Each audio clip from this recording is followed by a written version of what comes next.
Saudações, galera, beleza? Sou o professor Jerry Chacon.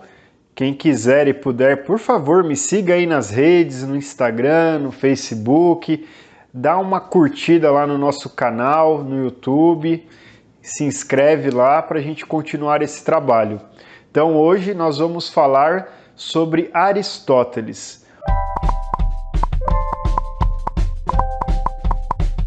Um pensador aí muito expressivo da filosofia grega. Aristóteles, que nasce em 384 a.C. e falece em 322 a.C. Aristóteles, diferente de Sócrates e Platão, ele não era um cidadão ateniense, ele era da Macedônia. Então eu espero que você curta essa aula, essa reflexão sobre Aristóteles. É muito importante o pensamento desse cara. Esse filósofo, ele marca muito, mas muito mesmo, as questões da política, da ética, da lógica, da metafísica. Então, é fundamental entender o pensamento aristotélico. Aristóteles, ele é responsável pela organização do pensamento grego. E ele vai constituir um grupo conhecido como os peripatéticos. Peripatético é uma expressão grega que significa aqueles que passeiam, aqueles que caminham. Então, o método de ensino de Aristóteles era por meio do caminhar, andando e ensinando. Então, ele trabalhava essa metodologia e aí ele vai ganhar o apelido, a escola dele vai ganhar o apelido de escola peripatética. Peripatos, portanto, aqueles que caminham. Aristóteles, ele foi discípulo de Platão, mas com a morte de Platão ele não pôde assumir a academia. Aristóteles, sem dúvida, era o melhor aluno de Platão, pode ter certeza disso, porque ele é lembrado até hoje, por exemplo, os outros, Quem que eram os outros? Só que por não ser grego, ele não pode assumir então a academia, e aí ele vai voltar para a Macedônia e vai ficar até 340 aproximadamente como tutor de Alexandre. Alexandre o grande conquistador da Macedônia. Então Aristóteles, ele foi aquele que tutoriou, que ensinou, que deu os fundamentos da compreensão do mundo para Alexandre, que depois vai se tornar um grande conquistador, vai se tornar um grande dominador, e inclusive Alexandre vai dominar também a cidade de Atenas. Alexandre, ele vai aprender muitas coisas com Aristóteles, vai ser grato a esse ensinamento aristotélico, Há relatos que ele até falou assim: Aristóteles, você quer que eu destrua toda Atenas agora, já que eles te expulsaram depois da morte de Platão? E o Aristóteles diz: não precisa. E inclusive Aristóteles volta a Atenas em 335 a.C. e em Atenas ele vai fundar a escola filosófica dele, o Liceu. Ele então vai desenvolver todo um processo, toda uma formação de filósofos, de pensadores no Liceu, e em 323 a.C., em função de fortes perseguições a ele deixa a cidade de Atenas novamente. Do ponto de vista da teoria do conhecimento, Aristóteles ele vai ter uma divergência muito grande com o pensamento platônico. Platão, ele vai entender que o conhecimento é fruto daquelas ideias que já são trazidas pela alma humana, que já contemplava tudo no mundo perfeito e agora faz apenas o processo de reminiscência. Aristóteles não concorda com isso, presta atenção, esse é um grande diferencial do pensamento dos dois. Para Aristóteles, não há nada no intelecto que não tenha passado pelos sentidos. Todo o intelecto é formado pela experiência do sensível. Então isso Aristóteles carrega talvez desde as experiências do pai dele, que era médico, e também pelas preocupações aristotélicas com as questões de botânica, de organização e entendimento dos animais, das plantas. Aristóteles sempre foi então ligado a essas questões e por muitos é chamado aí de o primeiro biólogo, o pai da biologia, né? Antiga biologia. Alexandre, quando ia fazer conquistas, ele mandava as espécies para que Aristóteles pudesse catalogar. Então, para Aristóteles, o conhecimento necessariamente passa pelos sentidos. O conhecimento, portanto, é tudo que vemos, tudo que pegamos. Isso, para Aristóteles, então, tem realidade.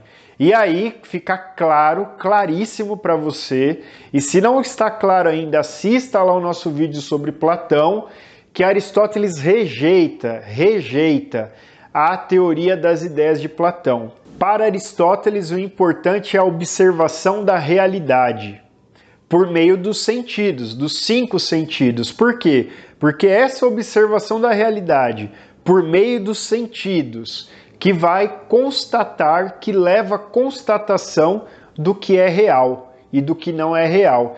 Veja então que aqui há uma diferença gritante entre a visão de conhecimento, de como se dá o conhecimento para Platão, mundo das ideias, e de como se dá o conhecimento para Aristóteles, mundo sensível.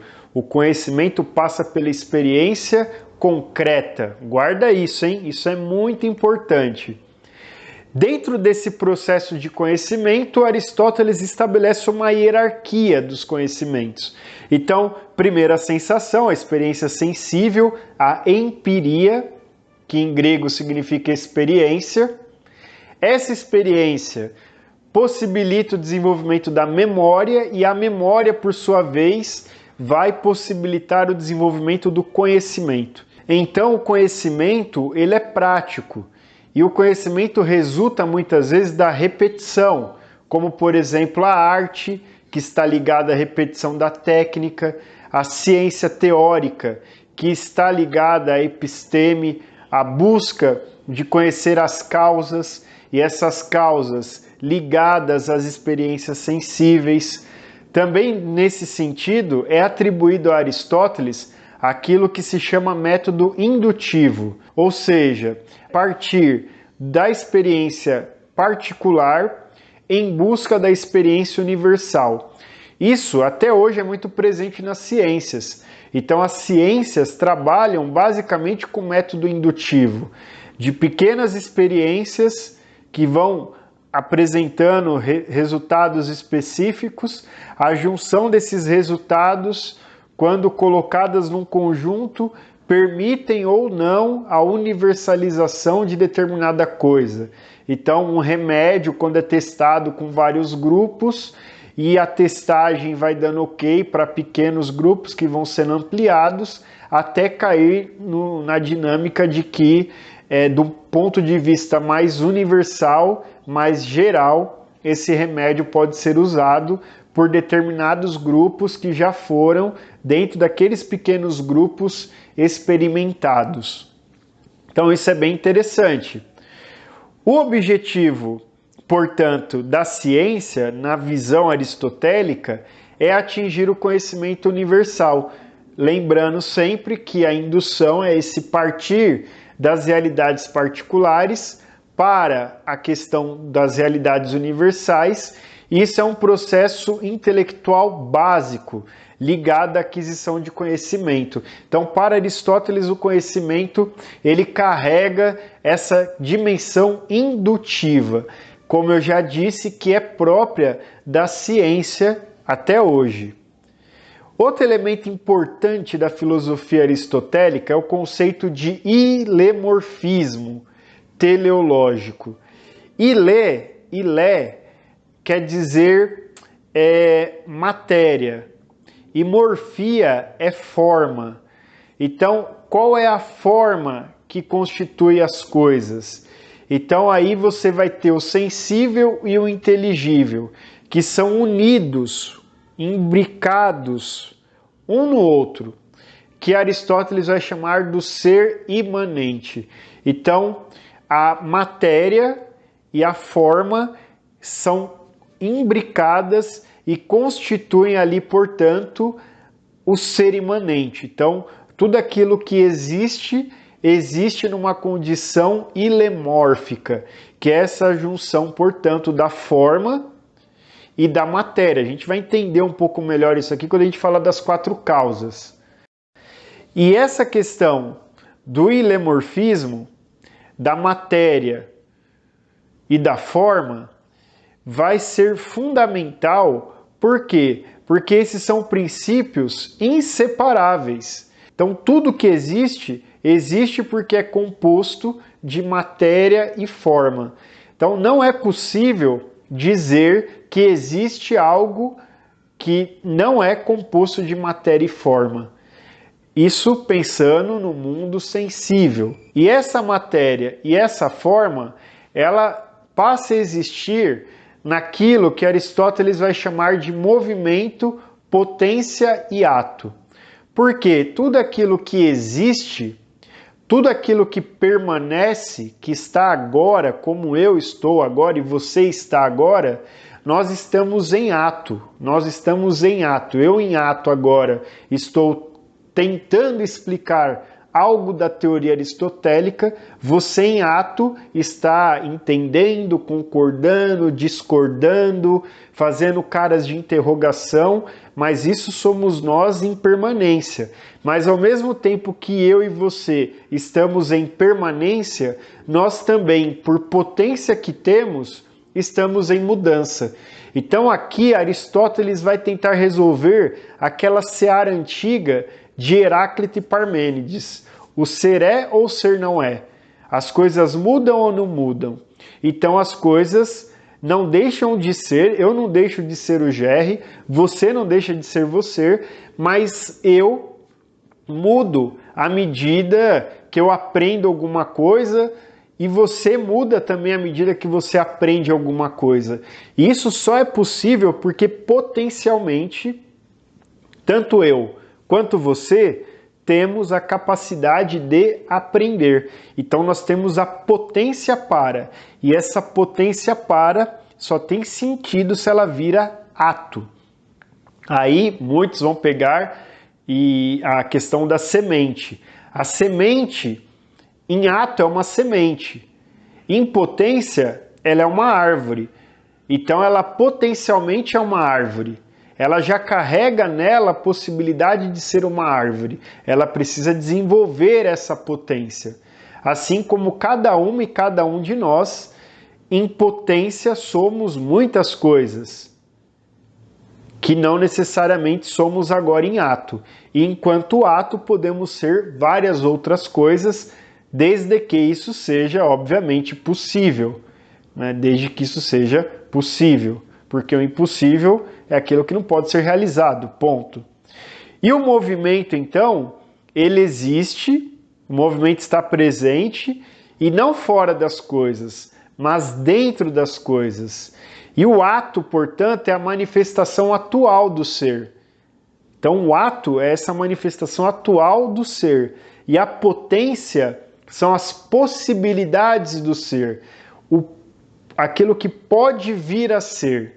Então a semente, como eu já disse, é em potência uma árvore. Você é em potência um professor, uma professora, um médico, um motorista, o que você quiser, desde que seja possível.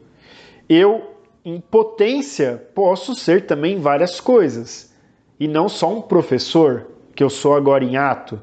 Beleza? Deu para entender isso? Esse movimento do ato para a potência? Isso é fundamental no pensamento de Aristóteles. Outro grupo de conceitos fundamentais no pensamento aristotélico são os conceitos de substância e acidente.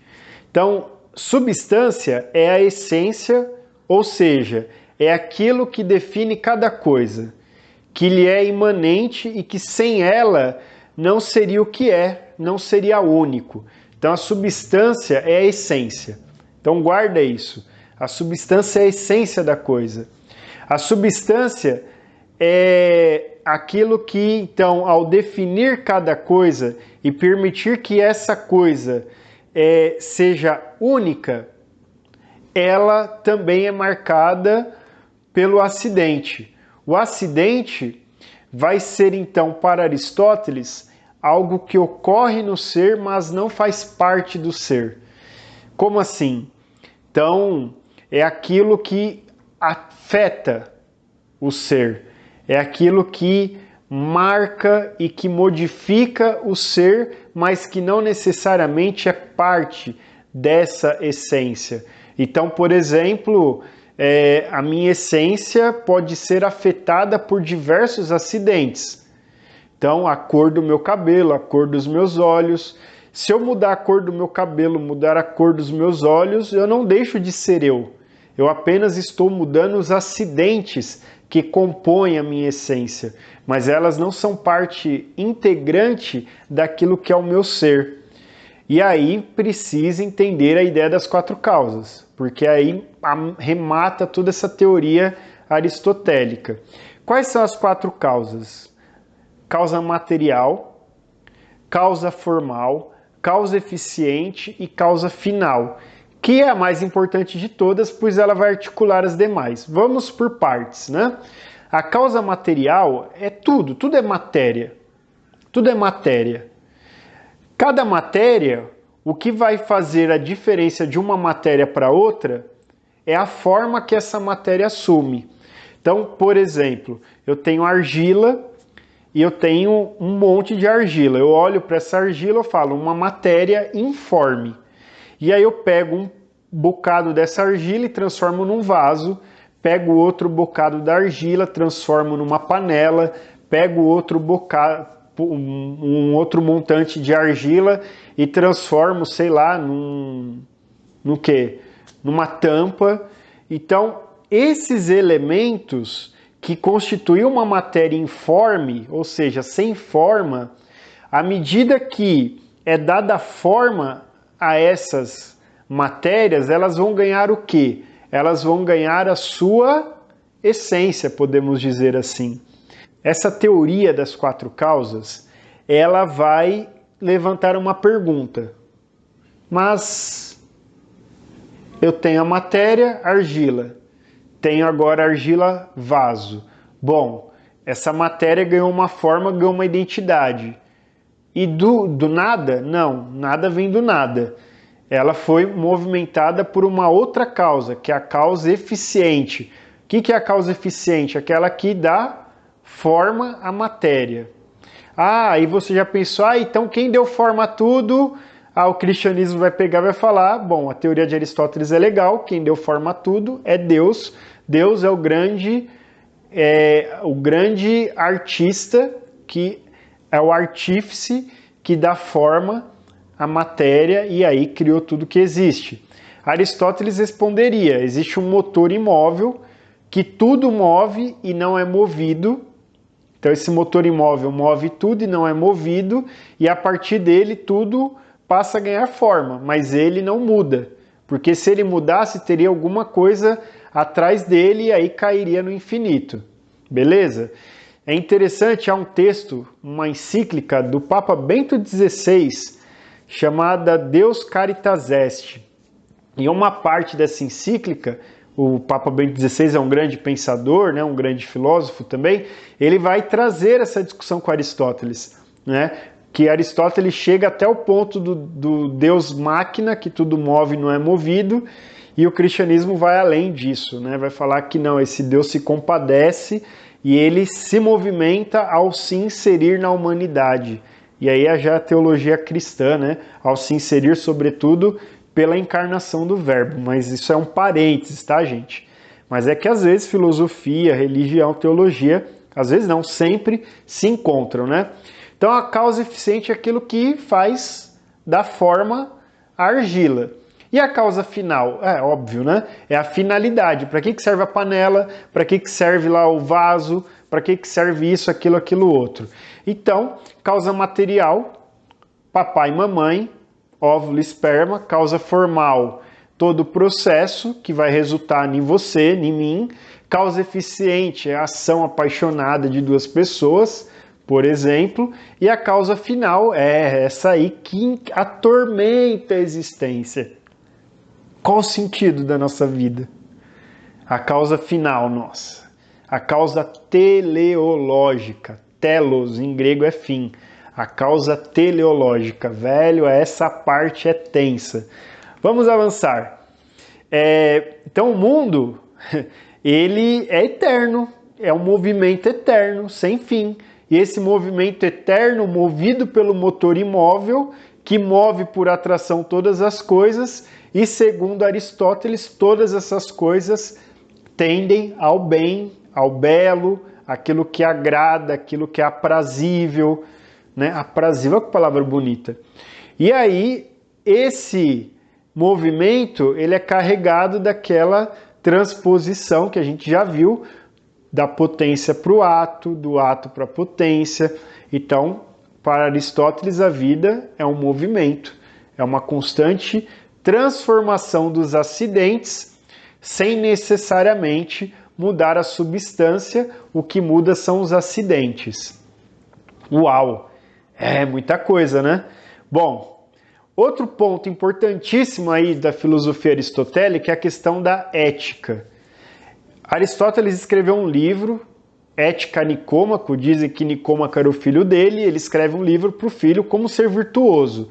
Gente, é um livro fantástico, assim, precisamos ler Aristóteles, Platão, é um livro fantástico. E uma das partes que eu mais gosto do livro é quando Aristóteles fala de Príamo. Não sei se você lembra de Troia, da Ilíada, e aí havia algumas personagens importantes. Uma delas era Paris, que sequestra Helena, que vai gerar um pouco da confusão toda, Aquiles e Heitor, que não sabendo que o irmão Paris trazia Helena, quando vê tudo isso, tem a surpresa e segue a vida. Tá bom, você trouxe Helena. E quando chegam lá em Troia, o pai não gosta muito, o pai deles chamava-se Príamo. E aí desenrola toda a história, Heitor, não vou, é spoiler, mas não é, velho, paciência, acaba sendo morto por Aquiles, o corpo é carregado, enfim. E aí Príamo, que era o rei de Troia, ele se assujeita a ir ao encontro de Aquiles escondido, ele conhecia os caminhos para passar imune pelos soldados, ele beija as mãos de Aquiles e diz assim, eu beijo com honra, alguma coisa nesse sentido, mas com muita tristeza, a mão daquele que matou o meu filho, e eu vim aqui para pedir o corpo dele, para fazer a cerimônia lá de cremação, tudo mais. Bom, diante disso é questionado, Aristóteles é questionado, Aristóteles que foi o cara mais virtuoso, mais ético, mais que você pode falar? E ele responde, é Príamo, o rei de Troia. E aí alguém fala, mas por quê, né? Vai se perguntar por quê, o cara que foi derrotado. E ele vai falar, porque Príamo nunca cometeu injustiça. Ele pode ter sofrido injustiça. E o mais justo é aquele que prefere sofrer uma injustiça do que cometê-la. Olha que forte isso, né? O mais justo é aquele que prefere sofrer uma injustiça do que cometê-la. Então esse é um ponto máximo assim da ética aristotélica, que é uma ética, galera, que assim é construída dia a dia. É a exis ou exis, né, que é o hábito que vai fazer a pessoa ser ética. É a prática cotidiana ali, todo dia, dos bons hábitos que faz alguém ser ético ou não. Não é ser uma pessoa boa só em algumas circunstâncias. Só quando, sei lá, putz, a câmera tá filmando, agora eu vou ser bom, tal. Não, é todo momento. Até o fim da vida. Construir uma vida ética e moral. Mas Aristóteles vai dar alguma dica. A primeira é a questão do meio termo, da justa medida. O que é a justa medida? É ter o equilíbrio nas coisas. É buscar a virtude e fugir do vício. Virtude é o contrário de vício. Vício é aquilo que aprisiona, que prende, que tira a sua liberdade. Virtude é aquilo que liberta. É aquilo que você faz com consciência, com responsabilidade, sabendo por que está fazendo e com a liberdade do fazer. Tudo isso pode conduzir a pessoa a ter uma vida cheia da eudaimonia. Se assusta não.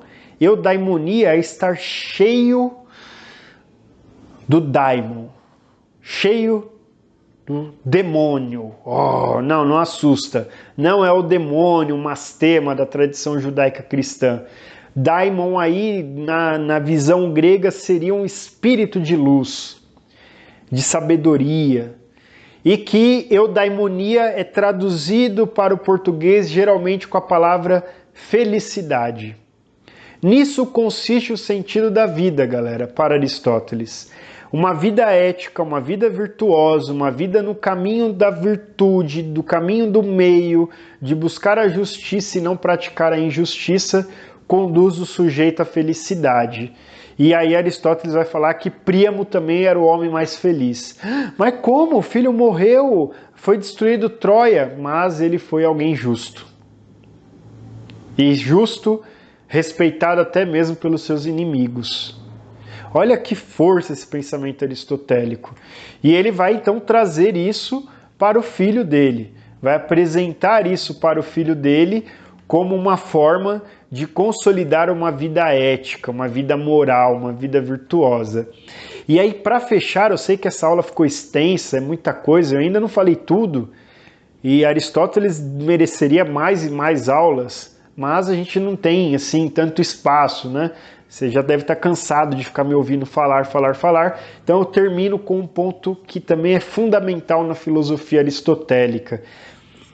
Aristóteles, que vai chegar à Europa, olha que interessante, pela mão dos árabes e dos judeus, né? É ali que Tomás de Aquino vai tomar acesso à obra de Aristóteles, e Aristóteles ele tem uma visão muito interessante sobre a política.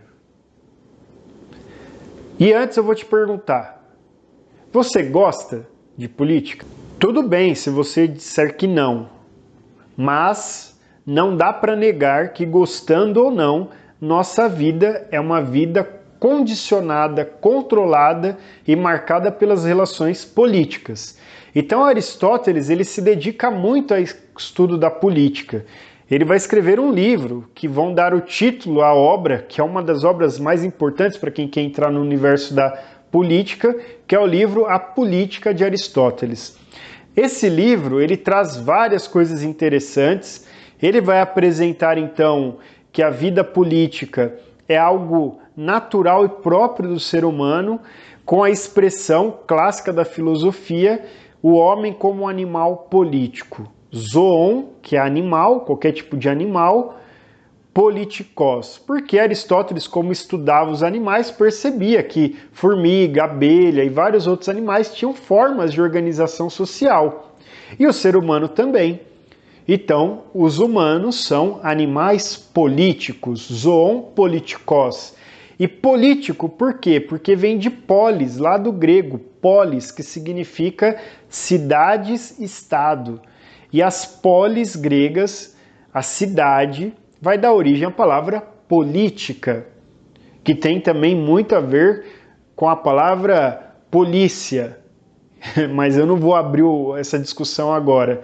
Então, o que acontece? A política, a palavra política, a origem da palavra política, pode ser entendida como a arte de cuidar da cidade. E o politikos é aquele que é da cidade, aquele que vive e que, portanto, tem responsabilidades para com a cidade, para o cuidado com a cidade. Então, a ideia de política, na sua origem, não é o palavrão, né? Que a gente... vou falar um palavrão com P. Aí a Mafalda fala, política? Não é esse sentido. O sentido de política clássico é a arte do bem cuidar, do cuidar do bem comum, das relações sociais na polis, na sociedade humana. Então Aristóteles vai escrever essa obra trazendo como se dava a estrutura e como deveria ser a estrutura política. E ali ele vai analisar então a democracia, a aristocracia, a tirania, né, a oligarquia, os regimes políticos, as organizações e formas de organização política. Ele vai entender que a democracia não é a melhor forma, pelo contrário, a democracia é a melhor das piores formas de organização. A melhor forma, talvez, traduzindo, seria a politeia, que é o governo, sim, das representações, mas não de todos, porque todos podem também trazer vontades esdrúxulas que não corresponderiam ao bem comum, mas isso também cabe uma discussão à parte, né? O que é democracia em Aristóteles? Até porque também há críticas, porque a democracia em Aristóteles também não vai atender a todos, não vai atender os escravos, não vai atender as mulheres, não vai atender os estrangeiros. Claro, esses são limites do contexto que Aristóteles vivia, mas é importante resgatar essa ideia. A política, portanto, como a arte de cuidar do bem comum e que deve ser feita com virtude, com bom senso, com equilíbrio, com justa medida. E depois, no latim, a gente vai usar uma outra palavrinha que é civitas, ou civitas, como alguns falam também, que é a palavra cidade, que vai dar origem à palavra cidadão, que é a mesma coisa da palavra político, aquele que é da cidade, que vai dar origem à palavra cidadania, aquele que cuida da cidade, que cuida do bem comum.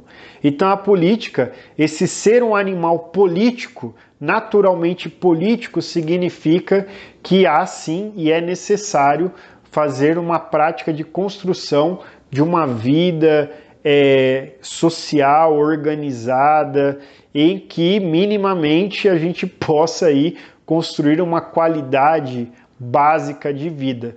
Claro que depois isso vai se desdobrar ao longo da história, o conceito de política, e aí vamos passar por todo o período conhecido como saindo da idade antiga, entrando naquilo que eurocentricamente a gente chama de idade média, que na verdade traz um equívoco aí, mas tudo bem. Vamos falar então idades médias e como vai se dar essas relações políticas nas idades médias e depois passando para a idade moderna, surgimento na Europa dos estados absolutistas. Aí a gente começa a ter a ideia de Estado, depois o Estado que vai surgir com as revoluções inglesas, francesas, alemã, americana, e vai longe. Mas nem era para abrir todo esse arco, é que Aristóteles ele nos provoca o tempo todo. Então, para fechar essa fala, eu quero resgatar duas coisas que você não pode esquecer. Aristóteles, discípulo de Platão, mas não necessariamente continuador de todo o pensamento platônico. Discípulo que, dialogando, construiu visões distintas da antropologia, das relações do conhecimento, das práticas de virtude ética, da compreensão de estética, que eu nem falei, mas também é muito interessante isso em Aristóteles. Aristóteles, uma coluna fundamental do pensamento filosófico. Platão, outra coluna fundamental do pensamento filosófico. São os únicos? Não. Mas são colunas fundamentais que depois a filosofia vai desdobrando reflexões, passando muitas vezes ao redor dessas duas colunas. Galera, eu sei que a aula foi gigantesca, mas Aristóteles pedia isso. Beleza? Até o próximo, curte, compartilha, dá uma força aí, certo? Divulga aí para quem você conhece, quem está estudando, quem precisa entender filosofia, tá bom? Um grande abraço e, como diria Aristóteles, vamos buscar na virtude conduzir a vida. Um grande abraço.